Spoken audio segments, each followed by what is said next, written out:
आप सभी को मेरा नमस्कार। स्वागत है आप सभी का आपके अपने यूट्यूब चैनल एजुकेशन मंच पर। अभी हम बात करेंगे एस्टेट प्रैक्टिस सीरीज़ की, जिसमें हम टॉपिक वाइज क्वेश्चनों को लेंगे। इस सीरीज़ में लगभग 80 क्वेश्चन हैं। एस्टेट के इस प्रैक्टिस सेट के अंदर लगभग 80 क्वेश्चन, जिसके अंदर हम लगभग 3-4 जो टॉपिक हैं अधिगम से रिलेटेड है, बाल विकास से संबंधित है, वृद्धि विकास से संबंधित है, विकास के विभिन्न आयाम हैं, प्रभावित करने वाले कारक हैं, अधिगम से संबंधित है, वंशानुक्रम है, वातावरण की भूमिका है। ठीक है, तो अधिगम के कुछ सिद्धांत से रिलेटेड क्वेश्चन हैं। तो इन सभी की लगभग 80 क्वेश्चन है, जो मोस्ट इंपोर्टेंट क्वेश्चन है प्रीवियस ईयर क्वेश्चन पेपर में जो लगभग एग्जाम्स है उसके अंदर ये क्वेश्चन है वो आए हुए हैं। तो चलिए शुरू करते हैं। आज का जो हमारा जो क्वेश्चन बैंक मान लीजिए इसको, उसका प्रैक्टिस है वो शुरू करते हैं। वृद्धि शब्द का प्रयोग किया जाता है, ये 4 ऑप्शन आपके सामने हैं। वृद्धि शब्द का निम्न में से किसके लिए प्रयोग है वो किया जाता है? पहला है वृद्धि शब्द का प्रयोग कोशिकीय वृद्धि के लिए किया जाता है। हाँ जी, ये बात बिल्कुल सही है, कोशिकीय वृद्धि के लिए किया जाता है। दूसरा इसका ऑप्शन है वृद्धि का संबंध व्यक्ति के विभिन्न अंगों के आकार, लंबाई, भार आदि में आय परिवर्तन से है, यानी ये मात्रात्मक परिवर्तन होते हैं, वृद्धि मात्रात्मक होती है, तो ये भी है।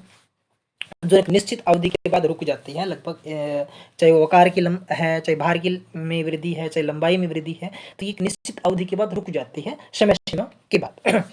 इसके बाद तीसरा है वृद्धि को मापा या तोला जा सकता है, यानी उपरोक्त जो तीनों ही पॉइंट है वो इसमें ठीक है, यानी उसका ऑप्शन आ जाएगा, ऑप्शन नंबर 4 है वो सही हो जाएगा। ठीक है, क्वेश्चन नंबर जो तीसरा है वो देखिए, विकास बड़े होने तक ही सीमित नहीं है, वरन इसमें प्रौढ़ावस्था के लक्ष्य की ओर परिवर्तनों का प्रगतिशील क्रम निहित रहता है। विकास के फलस्वरूप व्यक्ति में नवीन विशेषताएं तथा नवीन योग्यताएं प्रकट होती है। विकास तथा वृद्धि की परिभाषा किसने दी है? यानी ये तो परिभाषा, इसका कोई शॉर्टकट नहीं होता, तो ये तो हमें याद ही करनी पड़ेगी। तो ये परिभाषा है होरलोक ने दी थी। किसने दी थी? होरलोक ने। ठीक है, तो इस तरह के क्वेश्चन अगर आते हैं तो आप थोड़ा सा इनको अच्छे से इसको रीड कर लें, समझ लें, और मतलब याद ही करना है इनको, रट्टा मार लेते हैं, कुछ भी कह लीजिए इसको। तो आपको ये समझने वाली बात नहीं है, बल्कि याद करने वाली या रट्टे वाली चीजें होती है, ये चीज़ों तो आपको करनी पड़ेगी। क्वेश्चन नंबर चौथा है, वृद्धि तथा विकास में अचानक कोई आकस्मिक परिवर्तन नहीं होता, इस सिद्धांत का संबंध है। ठीक है, तो ये जो सिद्धांत है वो निम्न में से किस सिद्धांत से संबंधित है? वृद्धि या विकास में अचानक कोई या आकस्मिक कोई परिवर्तन नहीं होता। ठीक है, ये पहले से निर्धारित होता है, मतलब अचानक इसमें कुछ नहीं होता एकदम से। तो ये कौन सा सिद्धांत है? तो ये वृद्धि विकास का कौन सा सिद्धांत है इसमें लागू होता है? तो इसमें ऑप्शन नंबर जो 2 है वो इसमें सही है, यानी जो निरंतरता का सिद्धांत है वो इसमें लागू होता है। आगे है क्वेश्चन नंबर 5। कौन सा सिद्धांत ये बताता है कि भिन्न भिन्न व्यक्तियों के विकास की गति तथा दिशा भिन्न भिन्न होती है, यानी हर व्यक्ति का जो विकास है वो अलग तरीके से होता है? ये कौन सा इसमें से सिद्धांत बताता है? परिमार्जित का सिद्धांत है, समान प्रतिमान का है, व्यक्तिगतता का है, वंशानुक्रम का है? तो ऑप्शन नंबर 3 इसमें है वो सही है, यानी व्यक्तिगतता का सिद्धांत है, यानी व्यक्तिगत भिन्नता जिसको कह सकते हैं, हर व्यक्ति इंडिविजुअल रूप से अलग अलग होता है, तो वो सिद्धांत इसमें काम करेगा। आगे इसमें बात करते हैं क्वेश्चन नंबर 6 की, समान प्रजाति के विकास के प्रतिमानों में समानता पाई जाती है, सिद्धांत का संबंध निम्न में से किससे है, किस सिद्धांत से है? 4 ऑप्शन है इसके सिद्धांत के, तो 4 ऑप्शन में से कौन सा इससे रिलेट करता है ये आपको बताना है। तो समान प्रतिमान का सिद्धांत है, समन्वय का सिद्धांत है, चक्राकार प्रकृति का सिद्धांत है, उपरोक्त सभी है। तो इसमें कौन सा ऑप्शन आएगा? क्वेश्चन है समान प्रजाति के विकास के लिए प्रतिमानों में समानता पाई जाती है, यानी समान प्रजाति के विकास के प्रतिमानों में समानता पाई जाती है, ये कौन सा सिद्धांत इसमें काम कर रहा है? तो इसमें समान प्रतिमान का सिद्धांत है, ये वाला ऑप्शन इसका सही आ जाएगा। आगे गर्भावस्था का समय कौन सा है? ठीक है, यानी गर्भ धारण करने का समय है, गर्भ धारण से जन्म तक का है, जन्म से प्रथम वर्ष तक है, गर्भ धारण का समय और कोई नहीं, यानी जब इसका मतलब है गर्भ धारण का जो समय है उससे लिया गया है, यानी गर्भावस्था का जो समय है वो कौन सा है? ऑप्शन नंबर 4 जो ऑप्शन इसमें दिए गए उसमें सही ऑप्शन कौन सा है? ऑप्शन नंबर 1 इसमें है वो बिल्कुल सही आंसर वाला आएगा, यानी गर्भ धारण से लेकर के जन्म तक का समय उसको गर्भावस्था कहा गया है। उसके बाद इसको शैशवावस्था, बाल्यावस्था, जो किशोरावस्था है, प्रौढ़ावस्था है, वृद्धावस्था, अलग अलग नाम दिए गए हैं। तो गर्भावस्था का समय गर्भ धारण से जन्म तक इसको लिया गया है। क्वेश्चन नंबर जो 8 है वो देखिए आगे इसमें, शैशवावस्था या शैशव काल की जो समय है, सीमा है या अवधि है या अवस्था है, वो किस समय पीरियड को कहा गया है? जन्म से 5 वर्ष, शेष अवस्था कहा गया है, ठीक है। जन्म से 6 वर्ष से 12 वर्ष, गर्भावस्था से जन्म तक कोई नहीं। तो 8वें क्वेश्चन में बताइए भी सही ऑप्शन कौन सा आएगा। तो इसमें आएगा पहला, जन्म से 5 वर्ष या लगभग 6 वर्ष ही आता है अभी, ठीक है। तो कई जगह 5 वर्ष मिल जाता है, लेकिन मोस्टली ये 6 वर्ष होता है, जन्म से लेकर के 6 वर्ष तक का। जन्म से गर्भावस्था तक, गर्भावस्था से जन्म तक गर्भावस्था है। और जब जन्म बच्चे का हो जाता है, गर्भावस्था से व्यक्ति का इस धरती पे बच्चे का जन्म आगमन हो जाता है, वो इस अपने परिवार में स्थान ले लेता है, यानी माँ के गर्भ नाल से अलग हो जाता है, वो उस समय बच्चे का जन्म माना जाता है। तो जन्म से 5 वर्ष या 6 वर्ष, मैक्सिमम इसको 6 वर्ष मान के चलिए आप, या 5 या 6 में से कोई ऑप्शन मिले तो वहां आप इसको कर सकते हैं। तो ऑप्शन नंबर ए इसका सही आंसर आ जाएगा। आगे क्वेश्चन नंबर 9 है इसका, बाल्यावस्था का समय इनमें से कौन सा है, ठीक है। तो बाल्यावस्था का सीधा सा आंसर 6 से 12 वर्ष है, ज्यादा मुश्किल क्वेश्चन ये नहीं है। अगला है किशोरावस्था का समय कौन सा है, तो वो है 13 से 18 या 12 से 18 वर्ष, जो भी ऑप्शन मिले आपको वो इसका सही आंसर रहेगा। चाहे 12 से 18 आ जाए या 13 से 18 इसका आंसर आ जाए, ठीक है। किस अवस्था को मानव जीवन का आधार माना जाता है, ठीक है। तो 4 ऑप्शन है, शेषावस्था, बाल्यावस्था, किशोरावस्था, प्रौढ़ावस्था। तो शेषावस्था है, उसको मानव जीवन का आधार है वो माना जाता है, क्योंकि यहीं से बच्चे का जो वृद्धि विकास है शुरू होता है, और उसकी एक प्रकार से भविष्य वो यहाँ से निर्धारित होना तय हो जाता है कि बच्चा आगे चलकर जीवन में किस फील्ड में जाएगा, क्या काम करेगा। तो शेष अवस्था है जीवन का है, बहुत ही महत्वपूर्ण पार्ट है, मानव जीवन का आधार उसको कहा गया है। अगला क्वेश्चन है 12वां, मानव विकास में सबसे अधिक शरीर का मस्तिष्क ग्रहणशील किस अवस्था में रहते हैं, ठीक है। मानव शरीर तथा मानव मस्तिष्क ग्रहणशील अवस्था किस अवस्था में रहता है, ठीक है। तो ये इसका आंसर बताइए भी, ऑप्शन आपके सामने है, 4 ऑप्शन दिए गए हैं। तो इसका सही आंसर आ जाएगा शेषावस्था। ऑप्शन नंबर 2 इसका सही है, उत्तर है। तो इस तरीके से सीरीज आप कंटिन्यू चाहते हैं तो प्लीज कमेंट बॉक्स में कमेंट करें, और आपका सुझाव है वो जरूर दें। हमारे चैनल को लाइक, शेयर और सब्सक्राइब अगर आपने कर लिया तो बहुत अच्छी बात है, थैंक यू आपका। अगर नहीं किया तो प्लीज सब्सक्राइब चैनल को जरूर करें, और इसको शेयर कर सकते हो जहां भी सोशल प्लेटफॉर्म पे, तो आप इसको शेयर भी जरूर करें। इन्फेंट किस भाषा का शब्द है, ठीक है। इन्फेंट का मतलब शिशु, आप पता ही है वो किस भाषा का शब्द है, तो ये लैटिन भाषा का शब्द है। इस तरह के क्वेश्चन भी आपको याद करने पड़ेंगे, रटना पड़ेगा इस तरह के क्वेश्चन को। तो इन्फेंट शब्द किस भाषा का शब्द है, तो ये पूछा गया आपसे, तो ये लैटिन भाषा का शब्द है।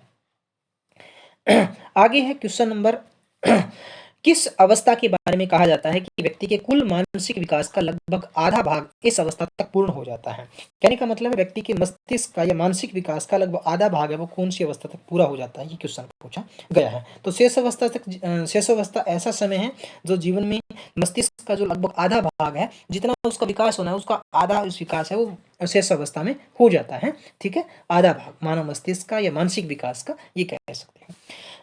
आगे है क्वेश्चन, सीखने की गति अत्यंत तीव्र किस अवस्था में होती है। बहुत इंपॉर्टेंट क्वेश्चन है, बहुत बार पेपर में आया हुआ है। सीखने की गति अत्यंत तीव्र किस अवस्था में होती है, यानी सबसे सीखने की तेज जो गति है वो कौन सी अवस्था में होती है, ये क्वेश्चन बताया गया है। तो शेष अवस्था है, क्योंकि वहां पहले क्वेश्चन से आप इसको रिलेट करके भी देख सकते हो कि मस्तिष्क का जो लगभग आधा विकास है वो शेष अवस्था में हो जाता है। तो वहीं से ये क्वेश्चन उठाया गया है कि उसका तीव्र विकास है वो कौन सी अवस्था में होता है, शेष अवस्था में होता है, ठीक है। आगे क्वेश्चन नंबर 17 देखिए आप, शेषावस्था में शिशु में शब्दों, वाक्यों अथवा क्रियाओं को बार बार दोहराने की प्रवृत्ति पाई जाती है, क्योंकि शिशु को दोहराने में आनंद का अनुभव होता है, शिशु असहाय होता है, शिशु का शब्द को सीमित होता है, उपरोक्त में से कोई नहीं। तो इसका पहला ऑप्शन सही आ जाएगा। दोहराने में शिशु को आनंद का अनुभव होता है, वो अनुकरण करके सीखता है बच्चा। यहाँ पे चाहे भाषा की बात है चाहे और कोई चीज़ है, अगर भाषा का क्वेश्चन आता है तो बच्चे अनुकरण के द्वारा ही उसको सीखते हैं, ठीक है। आगे, छोटा शिशु खिलौनों तथा अन्य वस्तुओं को फेंक कर उसके भागों को अलग अलग करके किस भाव को दर्शाता है, यानी बच्चों को खिलौने तोड़ने की, उनको अलग करने की, फिर जोड़ने की आदत होती है, तो उसका किस प्रकार का जो स्वभाव है बच्चे का वो यहाँ पे इंगित होता है। तो यहाँ पे उसका भाव कौन सा आ जाएगा, जिज्ञासा प्रवृत्ति। वो जानना चाहता है कि इसके अंदर क्या है, ये कैसे इसको किया जाएगा, इसमें क्या क्या चीज है, यानी वो एक चीज को जानना चाहता है, बस जिज्ञासा उसका भाव है। यहाँ पे प्रवृत्ति बच्चे की किस प्रकार की है, जिज्ञासु प्रवृत्ति है।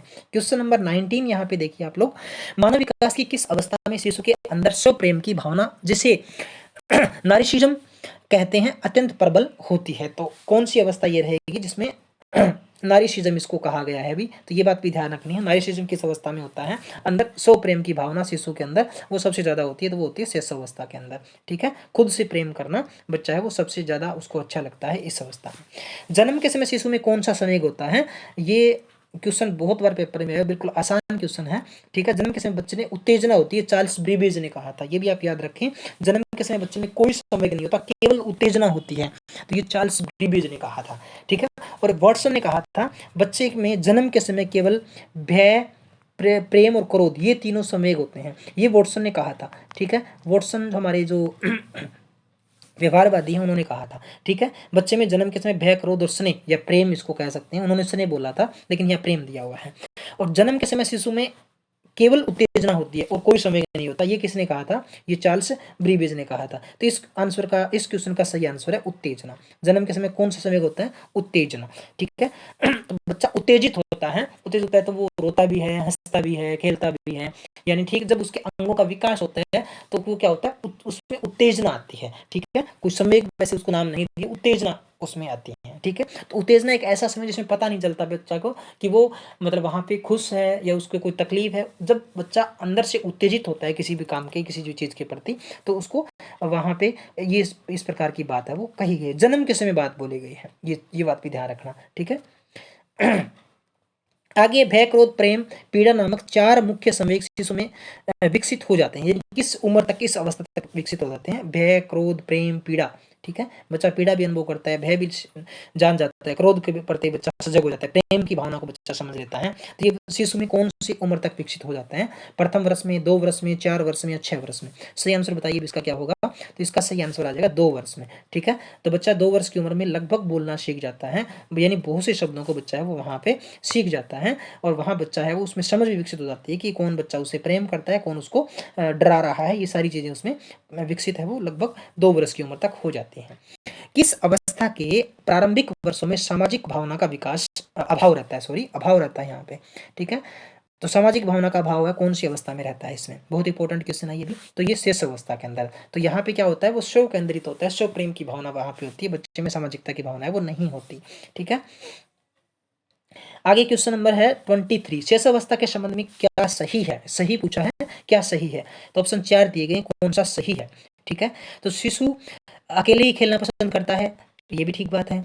शेष अवस्था के अंतिम वर्षों में शिशु में सामाजिक भावना का विकास होने लगता है, ये बात भी ठीक है।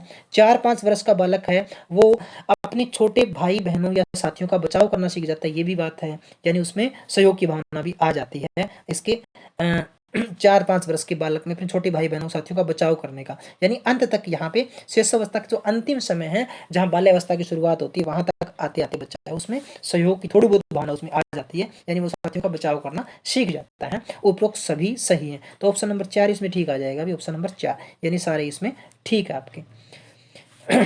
आगे देखिए, फ्रायड ने लड़कों के मातृ प्रेम भाव को नाम दिया है। मातृ प्रेम भाव को क्या नाम दिया है अभी, ओडिपस भावना ग्रंथि, इलेक्ट्रा ग्रंथि, थायराइड या सामाजिक भावना, बताइए भी। तो फ्रायड ने लड़कों की मातृ प्रेम को, यानी लड़कों का माँ के प्रति जो प्रेम है उसको क्या कहा है, ओडिपस भावना इसको बोलते हैं। या ओडिपस भावना का किससे संबंध है, कि लड़के का मातृ प्रेम, बच्चे की माता के प्रति जो प्रेम होता है उसको ओडिपस ग्रंथि बोलते हैं, ओडिपस भावना ग्रंथि। फ्रायड ने लड़की के पितृ प्रेम, और ये जो एक दोनों ही क्वेश्चन बड़ी इंपॉर्टेंट क्वेश्चन है। एक तो इसमें ये देखिए आप भी, जो यहाँ से स्पष्ट भी हो रहा है कि जो लड़का है या जो माँ का प्रेम है वो लड़के के प्रति अधिक होता है। वैसे तो माँ का प्रेम सभी के लिए होता है लेकिन लड़कों के प्रति वो ज़्यादा होता है, और लड़की का प्रेम है वो पिता के प्रति वो ज़्यादा होता है। ये 2 अलग अलग भावनाएं हैं अकॉर्डिंग टू साइकोलॉजी। फ्राइड ने क्या कहा है, लड़की के पितृ प्रेम को कौन सा भाव बताया है, तो इसमें इलेक्ट्रा भावना, सद्भावना, सामाजिक, ओडिपस, कौन सा आएगा सही ऑप्शन, ऑप्शन नंबर 3 इसमें सही आ जाएगा, इलेक्ट्रा भावना ग्रंथि। ठीक है, तो और लड़कों का माता के प्रति ओडिपस है और लड़की के पितृ प्रेम को क्या कहा है, इलेक्ट्रा भावना ग्रंथि कहा गया है। ऑप्शन नंबर इसका 3 है वो सही आ जाएगा। आगे है 26 नंबर क्वेश्चन, किस अवस्था में नैतिक भावना का अभाव रहता है, नैतिकता का अभाव कौन सी अवस्था में रहता है निम्न में से। 26 नंबर क्वेश्चन है, तो शेष अवस्था के अंदर नैतिकता की भावना है वो नहीं रहती, यानी उसको उसको क्या फ़ायदा है, क्या अच्छी चीज़ है, क्या बुरी चीज़ है, कैसे बोलना चाहिए, मान-सम्मान कैसे करना चाहिए, किसी को मतलब विश करना, ये नैतिकता की चीज़ें हैं, चोरी करना, झूठ, इन चीज़ों से उसकी भावना वो प्रेरी होती है, उनको समझ ही नहीं होती इन चीज़ों की इस अवस्था में, तो वहाँ नैतिकता का बहुत ज़्यादा अभाव है वो रहता है, ये शेष अवस्था में कहा गया है। वैलेंटाइन ने किस खेल को सीखने का आदर्श काल कहा है? सीखने का आदर्श काल किस अवस्था को कहा गया है अकॉर्डिंग टू वैलेंटाइन? तो वैलेंटाइन के अनुसार अवस्था कौन सी है?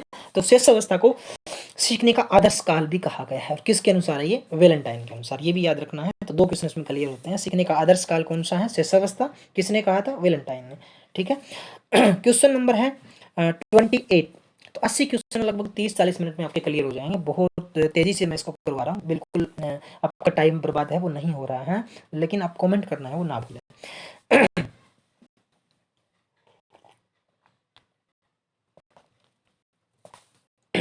किस मनोवैज्ञानिक ने विकास की अन्य किसी अवस्था की तुलना में शेष अवस्था में सीखने का क्षेत्रता तीव्रता को अधिक व्यापक है वो बताया है? ठीक है। तो वैलेंटाइन, स्किनर है, नन है, वाटसन है। तो 4 ऑप्शन है, चारों में से कौन सा सही आएगा?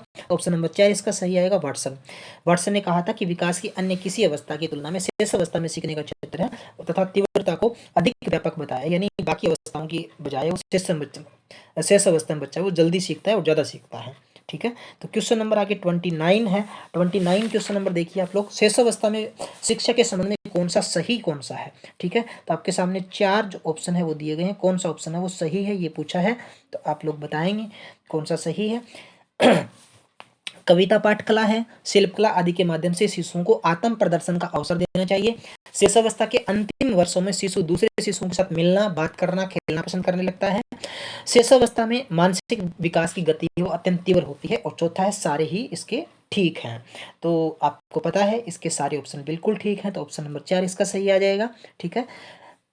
अगला क्वेश्चन है,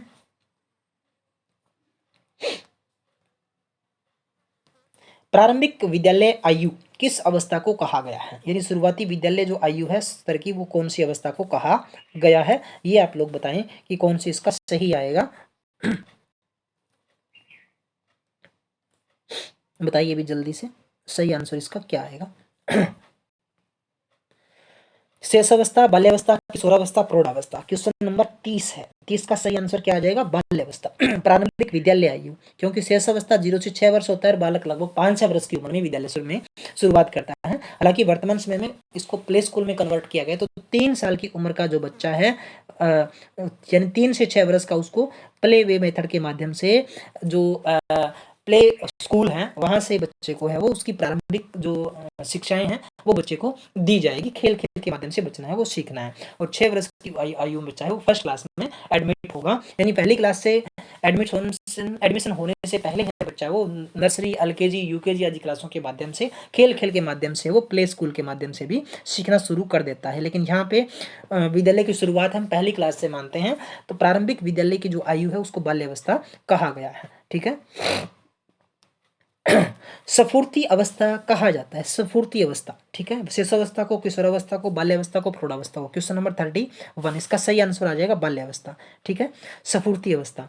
ठीक है। स्फूर्ति और आनंद की अवस्था भी इसको कहा गया। गंदी अवस्था कहा जाता है, सबसे गंदी अवस्था कौन सी होती है? शेष अवस्था, बाल्यावस्था, किशोरावस्था। ठीक है। तो ये भी बाल्यावस्था इसका उत्तर आएगा। ठीक है। गंदी अवस्था, यानी उसको यहाँ पे, क्योंकि शेष अवस्था में तो क्या होता है, बच्चे का लालन पालन, पालन पोषण, ध्यान रखना सारी उसकी माता करती है, लगभग पेरेंट्स करते हैं। लेकिन बाल्यावस्था में वो अपने हमजोलियों की श्रेणी में चला जाता है, टोली बनाने सीख जाता है, तो वहाँ पे वो खेलता रहता है सारा दिन, तो वो गंदा मंदा सा करता है, इसलिए उसको गंदी अवस्था कहा गया है। ठीक है। क्वेश्चन नंबर 33 देखिए अभी। क्वेश्चन नंबर 33, एक कक्षा में अध्यापक बच्चों को पढ़ा रहा है कि देखो बच्चों, इस अवस्था में विकास की गति मंथर हो जाती है। विकास की स्थिरता बालक की मानसिकता, शारीरिक शक्तियों को दृढ़ता प्रदान करती है, उसकी चंचलता कम होने लगती है, वयस्कों के समान व्यवहार करना। यह अध्यापक किस अवस्था के बारे में बच्चों को बता रहा है? यह बच्चों को वो कौन सी अवस्था के बारे में ज्ञान दे रहा है, बता रहा है, ये कौन सी अवस्था है? ये देखिए, इस अवस्था में विकास की गति थोड़ी मंदर हो जाती है, थोड़ी धीमी हो जाती है। विकास की स्थिति बालक की मानसिक सामाजिक शक्तियों को दृढ़ता प्रदान करती है, चंचलता कम होने लगती है, वयस्कों के समान यानी थोड़ा समझदार हो जाता है। कौन सी अवस्था की बात हो रही है? तो यहाँ पे हो रही है बाल्यावस्था की बात। ठीक है। शुरुआती दौर की बात हो रही है। किस मनोवैज्ञानिक ने बाल्यावस्था को मिथ्या परिपक्वता का काल कहा है? बहुत इंपॉर्टेंट, किसी ने बहुत बार आया हुआ है। ठीक है, तो किसके अनुसार है भैया? बाल्यावस्था को मिथ्या परिपक्वता का काल, रोस ने कहा था। ठीक है, बाल्यावस्था के संबंध में सही कथन कौन सा है? बाल्यावस्था में जिज्ञासा प्रवृत्ति अत्यधिक होती है, बालक में आत्मनिर्भरता की भावना विकसित होती रहती है, बालक रचनात्मक कार्य में रुचि नहीं लगता है, या सभी उसका ऑप्शन सही आएगा। तो ऑप्शन नंबर 4 इसका सही आ जाएगा, यानी बालक या बाल्यावस्था के संबंध में ये सारे ही कथन है बिल्कुल है वो सही है। ठीक है, क्वेश्चन नंबर अगला देखिए भी 36 नंबर, इसमें से कौन सा ऑप्शन है वो सही है, ये पूछा है कौन सा ऑप्शन है वो सही है। शेषावस्था में शिशु अंतर्मुखी होता है। अगला क्वेश्चन है, शेषावस्था में बालक बहिर्मुखी होने लगता है, सॉरी बाल्यावस्था में बालक का बहिर्मुखी होता है, यहाँ पहले हमने एक बात की थी, शेषावस्था में बच्चा है वो क्या होता है, स्व केंद्रित होता है, यानी खुद के बारे में बच्चा है वो सब कुछ समझता है, बच्चा स्व केंद्रित होता है। दूसरा इसमें का बाल्यावस्था में बहिर्मुखी होता है, बाल्यावस्था में सामूहिक प्रवृत्ति की जो भावना है प्रबल होती है। तो ये सारे ऑप्शन इसके सही हैं, क्योंकि बाल्यावस्था में आते आते बच्चा है वो समाज में समूह में रहना है वो सीख जाता है, अपने जो टोली है दल भावना की विकास की अवस्था है उसको कहा गया है। एक बालक मिट्टी, लकड़ी, कागज, दफ्ती आदि के द्वारा तरह तरह की वस्तुएं बनाता है, यह बालक की किस प्रवृत्ति को इंगित करता है? ठीक है, तो ये कौन सी प्रवृत्ति को इंगित करता है ये हम लोग बताएंगे आपको। सहयोग की भावना है, रचनात्मकता की भावना है, जिज्ञासा की भावना है, या सारे इसमें ऑप्शन है वो आएंगे। तो इसमें ये देखिए, मिट्टी, लकड़ी, कागज, दफ्ती आदि की तरह तरह की वस्तुएं बनाता है बच्चा, या फिर यहाँ पे अलग अलग काम बच्चा कर रहा है, क्रिएटिविटी इसमें आ गई है, रचनात्मकता बच्चे में आ गई है, सृजनात्मकता बच्चे में आ गई है। ये कौन सी भावना को इंगित करता है? रचनात्मकता, यानी वो खुद नया निर्माण, बच्चा अलग अलग चीजों से कुछ निर्माण कर रहा है, नया बनाने की कोशिश कर रहा है, तो यहाँ रचनात्मकता सृजनात्मकता की भावना बच्चे में आ गई है। ठीक है, आगे देखिए, किशोरावस्था जन्मोपरांत मानव विकास की कौन सी अवस्था है? किशोरावस्था जन्मोपरांत मानव विकास की कौन सी अवस्था है? यानी जन्म से अगर जन्म के बाद की बात करें तो ये कौन सी अवस्था में आएगी? पहली कौन सी होती है? शिशुअवस्था, दूसरी कौन सी होती है? बाल्यावस्था, तीसरी कौन सी होती है? किशोरावस्था। तो इसका आंसर क्या आ जाएगा हमारा? तीसरा। ठीक है, चौथी अवस्था कौन सी आ जाएगी? किशोरावस्था के प्रौढ़ावस्था, प्रौढ़ावस्था के बाद वृद्धावस्था, जीर्णावस्था, मरणावस्था, बहुत सारी होती है, लेकिन मुख्य रूप से 4 ही अवस्थाओं की बात करते हैं। अगर गर्भावस्था को काउंट करें तो 5 मान लीजिए, गर्भावस्था, जन्मावस्था, बाल्यावस्था, किशोरावस्था, प्रौढ़ावस्था। ठीक है, प्रौढ़ावस्था 18 से 35 वर्ष की उम्र को लगभग प्रौढ़ावस्था कहा गया है। आगे बात करते हैं, जीवन का सर्वाधिक कठिन काल किसे कहा गया है? यह कौन सा काल होता है? सर्वाधिक कठिन जो काल है जीवन का वो कौन सा होता है? ठीक है, तो किशोरावस्था को सबसे कठिन काल कहा है। स्टेनली हॉल ने क्या कहा था? जीवन का इसको अनोखा काल भी कहा है, बल, तनाव, तूफान, अकड़, बल की अवस्था है। ठीक है, ये क्वेश्चन भी बहुत बार आया हुआ है। आगे चलिए, क्वेश्चन नंबर 40 नंबर क्वेश्चन है वो देखिए, किशोरावस्था को अंग्रेजी में एडोलसेंस कहते हैं। एडोलसेंस शब्द लैटिन भाषा के किस शब्द से बना है जिसका अर्थ परिपक्वता की ओर बढ़ना है? मुख्य रूप से क्या पूछा है इसमें? एडोलसेंस शब्द किस भाषा का है? लैटिन भाषा का है, और इस जिसका अर्थ है परिपक्वता की ओर बढ़ना। एडोलसेंस किसे कहते हैं? किशोरावस्था शब्द में एडोलसेंस कहते हैं।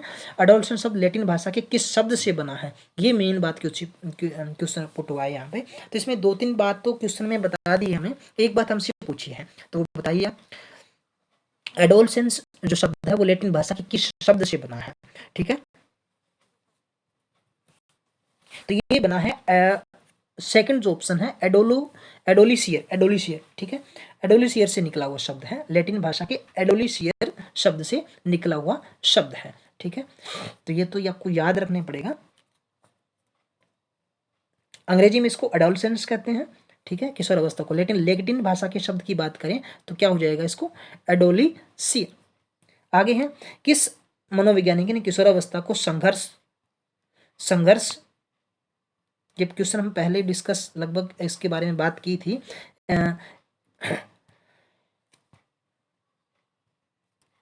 किस मनोवैज्ञानिक ने किशोरावस्था को संघर्ष, तनाव, तूफान, विरोध, अकड़, बल की अवस्था कहा है? ठीक है, तो इसका उत्तर आ जाएगा, सही उत्तर आपका आ जाएगा स्टेनली हॉल। इसको स्टेनली हॉल ने ये बात बल, तनाव, तूफान, अकड़ की अवस्था कहा है। अगला क्वेश्चन देखिए, 42 नंबर क्वेश्चन है वो देखिए, किस अवस्था को संवेगात्मक उथल पुथल तनाव की अवस्था होने के कारण समस्यात्मक अवस्था कहा जाता है? बाल्यावस्था को, किशोरावस्था को, शेषावस्था को, प्रौढ़ावस्था को? तो ऑप्शन नंबर 3 इसका सही आ जाएगा, किशोरावस्था। ठीक है, अगला देखिए क्वेश्चन, किस अवस्था में बालक शिशु के समान अस्थिर मन वाले हो जाते हैं, अस्थिर मन वाले हो जाते हैं तथा उस अवस्था को शेष अवस्था की पुनरावृत्ति भी कहा जाता है। तो ये क्या क्वेश्चन पूछता है, किस अवस्था में बालक शिशु के समान अस्थिर मन वाले हो जाते हैं, तो ये अपने उत्तर देना है, बाल्यावस्था को, किशोरावस्था को, शेष अवस्था को, पूर्ण बाल्यावस्था को। 43 नंबर क्वेश्चन है, सही आंसर आ जाएगा किशोरावस्था को। ठीक है, तो किशोरावस्था इसका सही आ जाएगा। अस्थिर मन वाला, ठीक है, यहाँ मन है वो चंचल रहता है, स्थिर नहीं रहता, बहुत ज़्यादा इसमें परिवर्तन आता रहता है, क्योंकि हमारे जो शरीर में है शारीरिक जो परिवर्तन है सबसे ज़्यादा है वो कौन सी अवस्था में होता है, किशोरावस्था में। और जब किशोरावस्था में शरीर में बहुत ज़्यादा परिवर्तन आते हैं, अंगों का विकास होता है, तो हमारे अंदर क्या होता है, उथल पुथल मच जाती है। तो क्या होता है, वहाँ पे हमारा जो मन है वो स्थिर है, वो नहीं रहता। आगे बात की है क्वेश्चन नंबर 44 में। 4 क्या कहता है, किशोरावस्था के संबंध में कौन सा कथन सही है। किशोरावस्था को वीर पूजा की अवस्था कहा गया है, यानी बहादुरी की भावनाएं बहुत ज्यादा आ जाती हैं। किशोरावस्था में समाज सेवा की भावना प्रबल होती है, ये भी है। बाल्यावस्था में इसकी शुरुआत होती है क्योंकि वो अपनी टोली में रहता है, उसके बाद वो समाज के संपर्क में आता है। किशोरावस्था में समाज सेवा की भावना भी प्रबल हो जाती है। किशोरावस्था में स्वतंत्रता की भावना, देश प्रेम की भावना वो भी प्रबल होती है। तो ऑप्शन नंबर 4 इसका सही आ जाएगा। क्वेश्चन इसके सारे ही ऑप्शन ठीक है। 45 किशोरावस्था में सौंदर्यात्मक मूल्यों का विकास किया जा सकता है, किसके द्वारा, विज्ञान के अध्ययन द्वारा, संगीत व चित्र के द्वारा, भाषा के द्वारा, वाद विवाद के द्वारा। 45 नंबर क्वेश्चन, ठीक है। किशोरावस्था में सौंदर्यात्मक मूल्यों के विकास की बात की गई है, तो उसमें संगीत और चित्रकला के द्वारा हमेशा कर सकते हैं, ठीक है, क्योंकि विज्ञान के द्वारा पॉसिबल नहीं है और भाषा के द्वारा भी नहीं है, वाद विवाद के द्वारा भी नहीं है, तो संगीत एकमात्र ऑप्शन इसमें बचता है। हालांकि इस तरह के क्वेश्चन पेपर में नहीं आते, बहुत कम आते हैं, फिर भी कभी आ जाए तो चलिए बात करते हैं। किशोरावस्था में संवेगों का विकास किया जा सकता है, कैसे, कला साहित्य संगीत सांस्कृतिक कार्यक्रमों द्वारा, अर्थशास्त्र के द्वारा, चिकित्सा शास्त्र के द्वारा, उपरोक्त सभी के द्वारा। ठीक है, तो इसका सही आंसर बताइए भी किस तरीके से किया जा सकता है। तो इसका किया जाएगा, संवेगों का विकास करना है तो कला साहित्य संगीत सांस्कृतिक कार्यक्रमों, ऑप्शन नंबर 1 इसका सही आ जाएगा। किस अवस्था में मर्यादित यौन शिक्षा बालकों को दी जानी चाहिए, मर्यादित यौन शिक्षा बात की गई है, किशोरावस्था में, बाल्यावस्था में, उत्तर बाल्यावस्था, पूर्व बाल्यावस्था। ठीक है, क्वेश्चन नंबर 47 का सही आंसर बताइए आप, किशोरावस्था इसका आ जाएगा। तो हमें मर्यादित यौन शिक्षा अगर देनी है, क्योंकि वहां बच्चे में सबसे ज्यादा है वो इमोशंस का विकास होता है, संवेगों में उथल पुथल आता, ठहराव नहीं होता, अस्थिर मन रहता है, तो वहां हमें क्या होता है, मर्यादित यौन शिक्षा की शिक्षा दी जानी चाहिए किशोरावस्था के अंदर। क्वेश्चन नंबर 48 देखिए, बच्चे के विकास के सिद्धांतों को समझना शिक्षक की सहायता करता है। ये क्या कह रहा है, बच्चे के विकास के सिद्धांतों को समझना शिक्षक की सहायता करता है, किस प्रकार से, शिक्षार्थी की आर्थिक पृष्ठभूमि को पहचानने में, ये तो नहीं हो सकता। ठीक है, आगे शिक्षार्थी को क्या क्या पढ़ना चाहिए, औचित्य स्थापित करने में, तो ऐसा भी पॉसिबल नहीं कि विद्यार्थी को क्या क्या पढ़ना चाहिए, कितना पढ़ना चाहिए। ठीक है, शिक्षार्थी की भिन्न अधिगम शैलियों को प्रभावी रूप से संबोधित करने में ये हो सकता है। चौथा देखते हैं, शिक्षार्थी के सामाजिक स्तर को पहचानने में, तो समाज में उसका रुतबा क्या है ये कोई मायने नहीं रखता। ठीक है, तो इसका ऑप्शन नंबर जो 3 है वो सही आ जाएगा, शिक्षार्थी की भिन्न अधिगम शैलियों को प्रभावी रूप से संबोधित करने में। क्वेश्चन नंबर 49 देखते हैं, पुरुष स्त्रियों की अपेक्षा ज्यादा बुद्धिमान होते हैं, ये कथन किस प्रकार का है। ठीक है, ये क्या दर्शाता है, पुरुष स्त्रियों की अपेक्षा ज्यादा बुद्धिमान होते हैं, ये कथन या ये सिद्धांत या ये जो भावना है ये किस प्रकार से क्या इंगित करती है। सही हो सकता है, चलो मान लेते हैं, लैंगिक पूर्वा को दर्शाता है, ये भी मान लेते हैं, बुद्धि के भिन्न पक्षों के लिए सही है, ये भी मान लेते हैं, या सही है मतलब चारों ही ठीक है। इसमें कौन सा ऑप्शन सही आएगा अकॉर्डिंग टू यू। ठीक है, ये पहले से ही क्या कह रहा है, क्योंकि इसने कोई कथन नहीं दिया, कोई स्टेटमेंट नहीं दी, कोई इसके लिए कंडीशन नहीं रखी, सीधा ही कहता है कि पुरुष स्त्रियों की अपेक्षा ज्यादा बुद्धिमान होते हैं, यानी ये सभी के लिए बात कर रहा है, ओवरऑल की बात कर रहा है। तो सही हो सकता है, नहीं हो सकता भी, क्योंकि हर मामले में हर एक व्यक्ति है वो कुशाग्र नहीं होता। या एक जो पुरुष शक्ति की बात करें, पुरुष प्रधानता की बात करें, जरूरी नहीं है कि सारे पुरुष ही बुद्धिमान हो स्त्रियों की अपेक्षा। तो कुछ स्त्रियां बुद्धिमान होती है पुरुषों की अपेक्षा, तो कुछ पुरुष है वो स्त्रियों के मामले में ज्यादा बुद्धिमान होते हैं। ये तो कंडीशन पे डिपेंड करता है, स्थिति पे डिपेंड करता है, उसके वर्क फील्ड के आधार पे डिपेंड करता है। ये दूसरा ऑप्शन इसमें सही आ जाएगा, लैंगिक पूर्वा, यानी ये लिंग भेद की यहाँ पे पहले से जो मानसिकता दर्शाया है कि पुरुष है वो ज्यादा समझदार है, ये उसकी मानसिकता है। किसी अपने विद्यार्थी को समझने के लिए या शिक्षक को अच्छा जानकार होना चाहिए।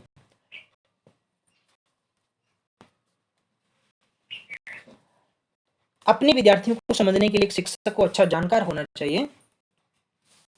बाल मनोविज्ञान का हाँ होना चाहिए, बच्चे को समझने की प्रवृत्तियों का ये भी होना चाहिए, विषय वस्तु के प्रति विद्यार्थियों के मत का ये भी हो सकता है, उपयुक्त सभी। तो 50 नंबर का ऑप्शन है वो 4 सही आ जाएगा, यानी इसके चारों ही तीनों ऑप्शन ठीक हैं। बाल मनोविज्ञान का शिक्षक को जानकारी होनी चाहिए, बच्चों को समझने की प्रवृत्ति कैसी हो वो भी उसको समझ होनी चाहिए, विषय वस्तु के प्रति विद्यार्थियों की मत यानी विद्यार्थियों का इंटरेस्ट कितना है कौन से विषय में, यानी उसकी रुचि का भी पता होना चाहिए अध्यापक को। तो ये सारे ऑप्शन इसके सही हैं।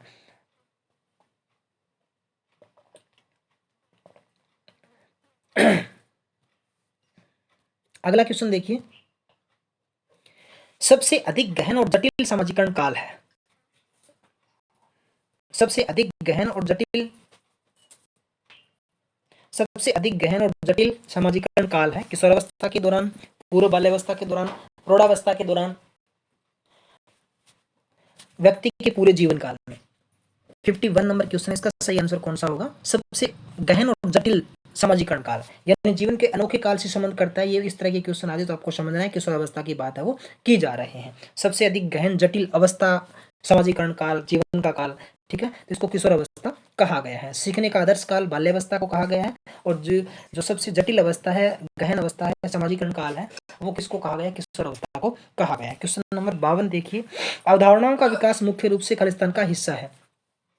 अवधारणाओं का विकास मुख्य रूप से खालिस्तान का हिस्सा है। बौद्धिक विकास, शारीरिक विकास, सामाजिक विकास, संवेगात्मक विकास। 52 का सही आंसर क्या होगा? सबसे आंसर अवधारणाओं का विकास मुख्य रूप से, ठीक है, तो ये बुद्धि से रिलेट करता है, बौद्धिक विकास इसमें सही आंसर इसका आ जाएगा, ऑप्शन नंबर 1 सही आ जाएगा। अवधारणाओं का विकास मुख्य रूप से बौद्धिक विकास का हिस्सा है। बच्चे के उचित विकास को सुनिश्चित करने के लिए उसका स्वस्थ शारीरिक विकास एक महत्वपूर्ण पूर्व आवश्यकता है। क्वेश्चन को ध्यान से समझे, क्या है ऑप्शन नंबर इसका? पहला जो बात है कि क्वेश्चन को समझते हैं दोबारा से, बच्चे के उचित विकास को सुनिश्चित करने के लिए उसका स्वस्थ शारीरिक विकास एक महत्वपूर्ण पूर्व आवश्यकता है, ठीक है, महत्वपूर्ण पूर्व आवश्यकता है। यह कथन किसका है? ठीक है, तो इसके ऑप्शन देखते हैं। गलत हो सकता है क्योंकि विकास नितांत व्यक्तिगत मामला है। व्यक्तिगत तो नहीं होता, ये विकास का संबंध ऐसा नहीं है, नितांत हमेशा ही व्यक्तिगत मसला होता है। नितांत का मतलब हमेशा ही, कई बार ऐसा होता है साइकोलॉजी के अंदर इस तरह के शब्द आते हैं, नितांत है या केवल है या मतलब हमेशा, हर रोज, इस तरह की जो मतलब किसी कंडीशन को बाध्य कर देते हैं करने के लिए, इस तरह के शब्द हैं वो नेगेटिविटी को दर्शाते हैं वहाँ पे। सही है, क्योंकि विकास क्रम में शारीरिक विकास सबसे पहले स्थान पर आता है, ये जरूरी है, क्योंकि विकास जब तक शरीर स्वस्थ नहीं होगा तब तक बाकी जो चीजें हैं वो उस पर डिपेंड करती रहेगी और बाकी चीजों का विकास भी वो नहीं होगा। तीसरा है सही है, क्योंकि शारीरिक विकास विकास के अन्य पक्षों के साथ अंतर संबंधित है। गलत है, क्योंकि शारीरिक विकास विकास के अन्य पक्षों को कभी भी किसी प्रकार से प्रभावित नहीं करता। तो ये तो बिल्कुल नहीं होगा, पहला नहीं होगा। दूसरे और तीसरे के अंदर जो सही कौन सा है, वो ऑप्शन नंबर 2 है, वो सही है। सही है क्योंकि विकास क्रम में शारीरिक विकास सबसे पहले स्थान पे आता है, तो शारीरिक विकास के बिना बाकी विकास है वो प्रभावित होता है और बाकी विकास है वो नहीं होगा। तो ऑप्शन नंबर 2 इसका है, बिल्कुल सही आंसर आ जाएगा। अगला है 54 नंबर क्वेश्चन देखिए, मानव विकास कुछ विशेष सिद्धांतों पर आधारित है, निम्नलिखित में से कौन सा मानव सिद्धांत विकास का सिद्धांत नहीं है? ठीक है, तो अनुक्रमिकता, सामान्य से विशिष्ट, प्रतिवर्ती, निरंतरता का सिद्धांत। 54 का सही आंसर क्या होगा? तो क्वेश्चन क्या है, मानव विकास कुछ विशेष तत्वों पर आधारित है, निम्न में से कौन सा विकास का सिद्धांत नहीं है पूछा है। ठीक है, तो अनुक्रमिकता ये भी होता है, सामान्य से विशिष्ट ये भी होता है, निरंतरता का ये भी होता है, तो प्रतिवर्ती वाला नहीं होता भाई, तो ये इसका गलत उत्तर है। तो तीसरा ऑप्शन इसका आ जाएगा। आगे है, मानवीय मूल्य जो प्रकृति में सर्वाधिक हैं, किस विकास का इसका अर्थ क्या है? ठीक है, मानवीय मूल्य जो प्रकृति में सर्वाधिक है के विकास का अर्थ है क्या है? मतोरोपण, अंगीकरण, अनुकरण, अभिव्यक्ति। 55 का सही ऑप्शन क्या आएगा? अभिव्यक्ति। विकास मानवीय मूल्यों मानवीय मूल्यों जो प्रकृति में सर्वाधिक हैं के विकास का अर्थ है अभिव्यक्ति। ठीक है, अपनी बात को प्रकट करना, अभिव्यक्त करना। एक पर सामान्य 12 वर्ष उम्र के बच्चे में सबसे अधिक होना संभव है। क्या होना संभव है? अभी कुल प्रेरक समन्वय में कठिनाई, वयस्कों को खुश करने के बारे में दुश्चिंता की अनुभूति, अब और यहाँ में उसकी रुचियों को सीमित करना, समकक्षी के अनुमोदन के लिए बेचैनी। तो ये इसमें से कौन सा ऑप्शन है वो सही आएगा? एक पर सामान्य 12 वर्ष उम्र के बच्चे में सबसे अधिक होना है इसमें से कौन सी संभावना है वो सबसे ज्यादा होती है। तो इसमें ऑप्शन नंबर 4 है वो इसका सही उत्तर आ जाएगा, क्योंकि समन्वय में कठिनाई होना ये कोई जरूरी नहीं है। वयस्कों को खुश करने में दुश्चिंता की अनुभूति, ये भी कुछ नहीं है, तो दुश्चिंता वहां पे किसी प्रकार की उसको नहीं होती। अब और यहाँ में उसकी रुचियों में अब और यहाँ, ऐसा भी नहीं है कि इसको ये चीज नहीं पता हो। समकक्षी के अनुमोदन के लिए बेचैनी, तो ये इसमें नहीं आएगा, तो उसके समान कक्षा का ये है, तो इसके लिए उसको बेचैनी नहीं होगी, तो ये इसमें सबसे ज्यादा वो जो संभावना है वो इसकी रहने वाली है। आगे क्वेश्चन नंबर देखिए 57। बाल विकास की परिभाषा का अध्ययन क्षेत्र है जो मानवीय सामर्थ्यों में परिवर्तन का परीक्षण करता है। ऑप्शन नंबर 2 है जीवन अवधि के दौरान व्यवस्था की व्याख्या ढूंढेगा। बच्चों की व्यस्तता वरिष्ठ नागरिकों के साथ तुलना करेगा। किसी बच्चे का संज्ञानात्मक सामाजिकता दूसरे सामर्थ्यों का क्रमिक विकास के लिए उत्तरदायी होना, तो ये दर्शाता है। तो इसमें से कौन सा इसका सही आएगा, क्वेश्चन को दोबारा देखते हैं थोड़ा सा। बाल विकास की परिभाषा, अच्छा बाल विकास की परिभाषा के संबंध में अध्ययन क्षेत्र में पूछ रहा है, तो इसका ऑप्शन नंबर 4 है वो सही आ जाएगा। किसी बच्चे का संज्ञानात्मक सामाजिकता दूसरे सामर्थ्यों का क्रमिक विकास के लिए उत्तरदायी होना है, वो क्या होता है, बाल विकास की परिभाषा का जो अध्ययन है उससे संबंध वो रखता है। अगला क्वेश्चन देखिए 58 नंबर क्वेश्चन है वो देखिए। प्राथमिक शिक्षक के लिए बाल मनोविज्ञान का ज्ञान आवश्यक है। प्राथमिक शिक्षक के लिए, ठीक है, तो इसमें आ जाएगा बच्चों को अनुशासित बनाने में सहायता करता है, ठीक है, ये बात भी सही है। परीक्षा के परिणाम में उन्नति होती है, ये भी अगर उसको बाल मनोविज्ञान का ज्ञान होगा तो उसका रिजल्ट अच्छा आएगा। यह बच्चों को अभिप्रेरित करने के लिए सुविधाजनक तरीका हो सकता है, बच्चे मोटिवेट इससे होंगे अगर उसको बाल मनोविज्ञान का ज्ञान है। यह बच्चों के व्यवहार को समझने में शिक्षक की सहायता करता है, तो ये भी इसमें सही है। तो इन चारों ही ऑप्शन में वैसे ठीक है, लेकिन जो सबसे इसमें बढ़िया आंसर है ये इसमें क्या काम कर रहा है, ये बच्चों के व्यवहार को समझने में, तो उसको व्यवहार को समझेगा तो उसका रिजल्ट भी अच्छा आएगा, बच्चे का अभी मोटिवेट भी होगा, अनुशासित भी बच्चा रहेगा। तो इसमें वैसे सारे ऑप्शन ठीक है, लेकिन इसका सबसे जो बढ़िया आंसर है, इसका एक आंसर सही अगर माने तो इसका दी बेस्ट जो आंसर वो रहेगा चौथा, ठीक है। आगे देखिए, खिलौनों की आयु कहा गया, बिल्कुल सरल क्वेश्चन है, आसान सा क्वेश्चन है। वैसे अगर इसमें बाल्यावस्था उत्तर दे रखे हैं तो इसका ऑप्शन ए ठीक आएगा। अगर सीधा बाल्यावस्था होता तो इसको कर देते, लेकिन उत्तर और बाल्यावस्था पूर्व बाल्यावस्था की बात आती है, तो पूर्व बाल्यावस्था को खिलौनों की आयु है वो कहा गया है, तो ये आपको याद रखना है। या तो पूर्व बाल्यावस्था हो या सीधा बाल्यावस्था, दोनों में से आपको एक करना है, ठीक है। तो पूर्व बाल्यावस्था अकॉर्डिंग टू ऑप्शन इसके अनुसार ये आपका सही होगा। 60 नंबर क्वेश्चन देखिए, निम्न में से कौन सी पूर्व बाल्यावस्था की विशेषता नहीं है पूछा है। क्वेश्चन नंबर 60 देखिए कौन सा ऑप्शन सही आएगा।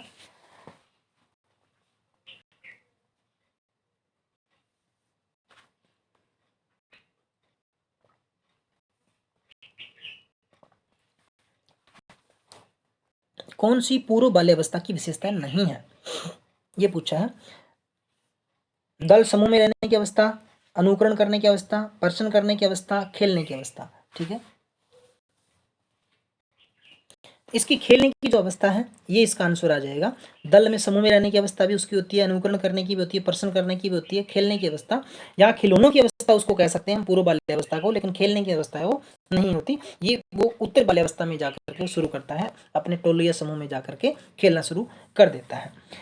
आगे है 6 से 10 वर्ष की अवस्था में बालक रुचि लेना प्रारंभ कर देता है, धर्म में, मानव शरीर में, यौन संबंध में, विद्यालय में, ठीक है। तो इसका सही आंसर 61 के अनुसार आपका क्या आएगा, 6 से 10 वर्ष, यानी ये बाल्यावस्था है, 6 वर्ष की शुरुआती उसकी दौर होती है, तो वहाँ बच्चे की विद्यालय में रुचि होती है, धर्म में नहीं होती, यौन संबंधों में नहीं होती, मानव शरीर में भी नहीं होती। तो इसका राइट आंसर बिल्कुल सही उत्तर है और बिल्कुल सरल सा उत्तर है, विद्यालय में उसकी रुचि होती है। उत्तर बाल्यावस्था में बालक भौतिक वस्तुओं के किस आवश्यक तत्वों में परिवर्तन समझने लगता है, ठीक है। तो इसका सही आंसर द्रव्यमान, द्रव्यमान और संख्या, संख्या, द्रव्यमान, संख्या और क्षेत्र, ये सारा ही मान लीजिए। इसका सही ऑप्शन आ जाएगा ऑप्शन नंबर 4। इस तरह के क्वेश्चन पेपर में कभी आए नहीं है, लेकिन इसमें प्रैक्टिस में दे रखे हैं, तो हम थोड़ा सा इसको देख लेते हैं। बालक अपने व्यवहार की सामाजिक स्वीकृति किस अवस्था में चाहता है, यह अवस्था कौन सी है, ये क्वेश्चन थोड़ा सा अच्छा लगा। बालक अपने व्यवहार की सामाजिक स्वीकृति, समाज में उसको स्थान मिले, ये कौन सी अवस्था में बच्चा वो चाहता है। 63 नंबर क्वेश्चन का आप आंसर बताइए। तो बच्चा यहाँ पे पहले हमने बात की थी कि बच्चा है वो समाज में रह करके सामाजिक कामों में अपना योगदान देता है, तो वो किशोर अवस्था इसका उत्तर था। तो इसका उत्तर भी क्या आएगा, किशोरा अवस्था।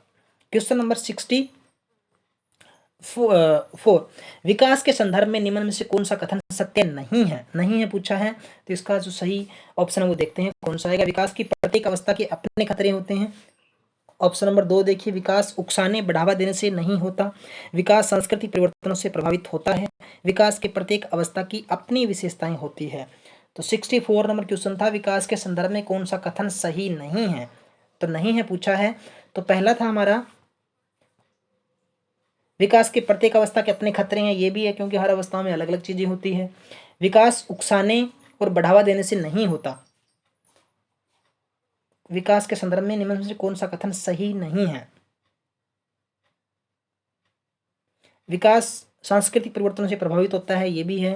प्रत्येक अवस्था की अपनी विशेषता, ये भी है। तो इसका ऑप्शन नंबर, इसके अनुसार 2 ठीक है, लेकिन मुझे थोड़ा सा इस क्वेश्चन में कुछ डाउट सा लग रहा है, पता नहीं क्यों। लेकिन अकॉर्डिंग टू सिचुएशन और ऑप्शन के हिसाब से ऑप्शन नंबर 2 इसका सही है। चलिए आगे चलते हैं। निम्न में से कौन सा विकासात्मक कार्य उत्तर बाल्यावस्था के उपयुक्त नहीं है? यानी उत्तर बाल्यावस्था के उपयुक्त नहीं है, निम्न में से कौन सा विकास? सामान्य खेलों के लिए आवश्यक शारीरिक कुशलता सीखना, पुरुषोचित या स्त्रियोचित सामाजिक भूमिकाओं को प्राप्त करना, व्यक्तिक आत्मनिर्भरता ज्ञान प्राप्त करना, अपने हम उम्र बालकों के साथ सीखना। तो इसमें ऑप्शन नंबर 2 सही आ जाएगा। बाल्यावस्था के उपयुक्त नहीं है ये पूछा है, तो पुरुषोचित या स्त्रियोचित सामाजिक भूमिकाओं में को प्राप्त करना, तो ये यहाँ पे बच्चा है वो नहीं वहाँ पे सोचता, बाल्यावस्था के लिए उपयुक्त नहीं है। ये किशोरावस्था प्रौढ़ावस्था की बात यहाँ पे बच्चा समझ सकता है, कर सकता है। निम्नलिखित में से कौन सा कथन विकास के बारे में सत्य नहीं है? विकास पूछा है, विकास के बारे में सत्य है वो नहीं है। विकास अंतःक्रिया का फल है, ये भी सही है। विकास एक व्यवस्थित श्रृंखला का अनुगामी है, ये भी सही है। विकास एक व्यक्तिगत प्रक्रिया है। विकास विशिष्ट से सामान्य की ओर होता है, ये नहीं होता, इसका उल्टा होता है। विकास सामान्य से विशिष्ट की ओर होता है, न कि विशिष्ट से सामान्य की ओर।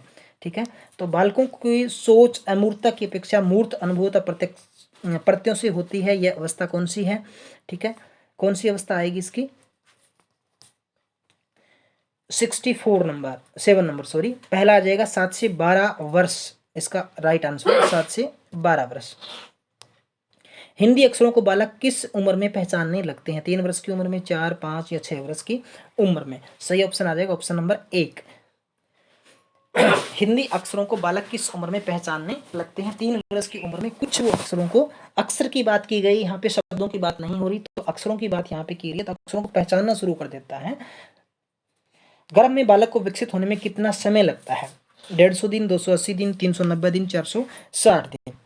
तो आपको पता है गर्भ का समय है वो 9 महीने का लगभग होता है। तो 9 महीने का मतलब है 9 30 22, 270 दिन के आसपास होता है। तो यहाँ पे इसके नजदीक जो भी ऑप्शन इसका है वो इसका सही हो जाएगा, ऑप्शन नंबर 2।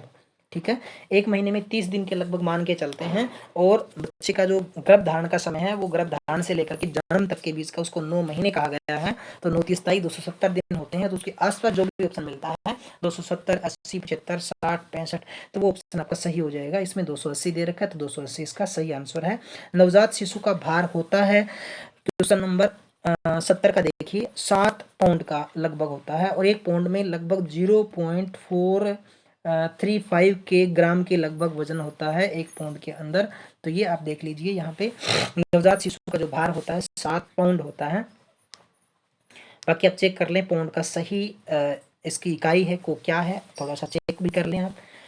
एक बच्चा कक्षा में प्राय प्रश्न पूछता है, उचित रूप में इसका अर्थ है कि शरारती है, अधिक जिज्ञासु है, सामान्य है, प्रतिभाशाली है। तो वह क्या है? अधिक जिज्ञासु भी है, हो सकता है प्रतिभाशाली हो या ना हो, ये अलग बात है। असामान्य नहीं है, वो सामान्य बालक है, शरारती भी नहीं है वो। अगर प्रश्न पूछता है तो वो जिज्ञासु, उसको जानने की इच्छा है, इसलिए प्रश्न वो कर रहा है, इसको अन्यथा आप ना लें। तो प्रश्न नंबर 71 का ऑप्शन नंबर 2 सही आ जाएगा।